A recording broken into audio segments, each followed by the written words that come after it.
আসসালামু আলাইকুম। Hello everyone. সকলেই কেমন আছেন? আশা করি সকলেই ভালো আছেন। আলহামদুলিল্লাহ আমিও ভালো আছি। আমার কৃষক ভাই ফেসবুক পেজ এবং ইউটিউব চ্যানেল থেকে যে যেখান থেকেই দেখছেন সকলকে ধন্যবাদ। আমি চলে এসেছি ফরিদপুরে পেঁয়াজার রাজ্যে, চরকামদিয়া, সালথা, ফরিদপুর। তো চলুন তাহলে।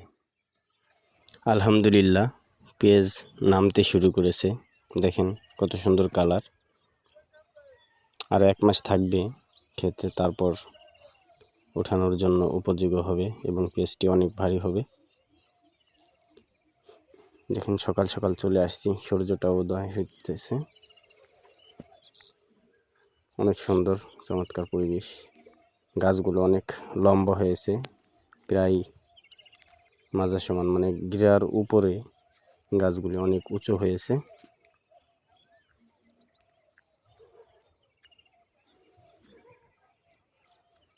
আলহামদুলিল্লাহ আলহামদুলিল্লাহ এবছর আবহাওয়া অনুকূলে থাকার কারণে পেঁয়াজ অনেকটাই সুন্দর হয়েছে।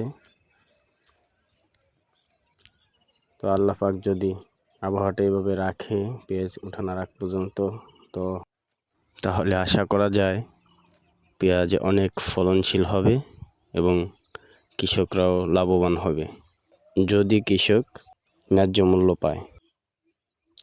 কৃষক বাঁচলে বাঁচবে দেশ, আমাদের সকলেরই বাংলাদেশ।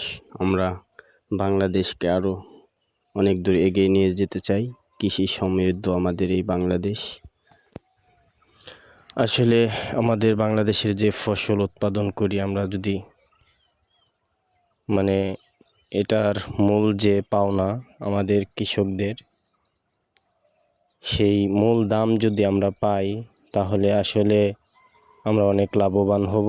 কৃষকদের আরও আগ্রহ হবে ফসল উৎপাদন করার জন্য। এজন্য সরকারের কাছে আবেদন করব কৃষক যেন ন্যায্য মূল্যটা পায়।